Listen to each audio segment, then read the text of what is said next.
এই জনসমুদ্র মনে করিয়ে দেয় বিজয়ের মাহেন্দ্রক্ষণকে। মুহূর্তগুলোকে রাঙিয়ে আরও দিয়েছে দেশের গৌরবোজ্জ্বল ইতিহাস, ঐতিহ্য আর সমৃদ্ধি নিয়ে রচিত কালজয়ী গানগুলো।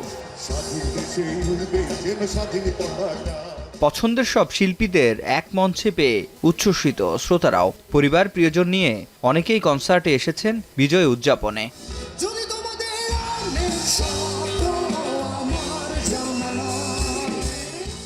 দুপুর 1:30টায় শুরু হওয়া কনসার্ট বিকেলের মধ্যে পূর্ণ হয়ে যায় কানায় কানায়। মানিক মিয়া এভিনিউ ও এর আশপাশের এলাকায় থমকে যায় যান চলাচল। যানজটে বসেও কনসার্ট উপভোগ করেন শ্রোতারা।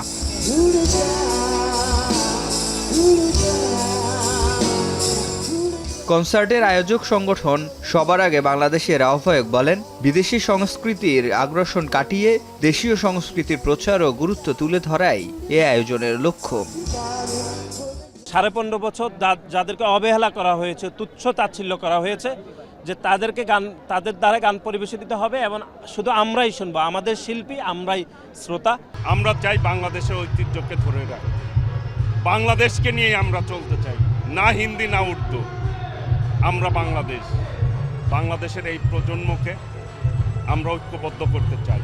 আগে দেশীয় সংস্কৃতিকে প্রাধান্য দিতে হবে। বাংলাদেশের যে শিল্পী তারা তাদের গান গাইবে, দেশের গান গাইবে, বাংলাদেশের গান গাইবে, এবং এই জেনারেশনকে উদ্বুদ্ধ করার জন্য আমরা তো লড়াই করেছি, সংগ্রাম করেছি। সুতরাং দেশপ্রেমিক ভাবে যেন তারা জাগ্রত হতে পারে, সেটিও তো আমাদের আরেকটা স্টেপ হতে পারে, আরেকটা স্পিড হতে পারে।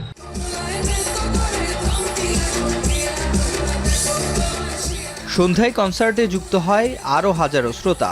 একে একে বেবি নাজনীন, মনির খান, আসিফ, কনা ইমরান, প্রীতম ও জেফার সহ বাউল গানের শিল্পীরা মঞ্চ মাতান।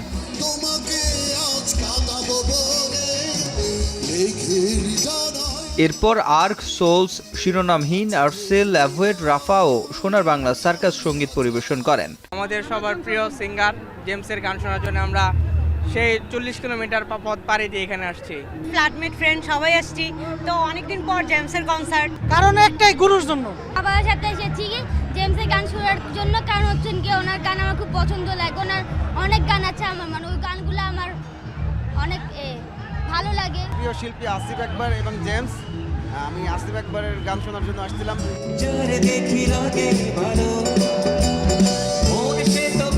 সবশেষ রাত 9:30টায় স্টেজে আসেন তারুণ্যের উন্মাদনা নগর বাউল খ্যাত জেমস। শোনান তার বিখ্যাত সব গান।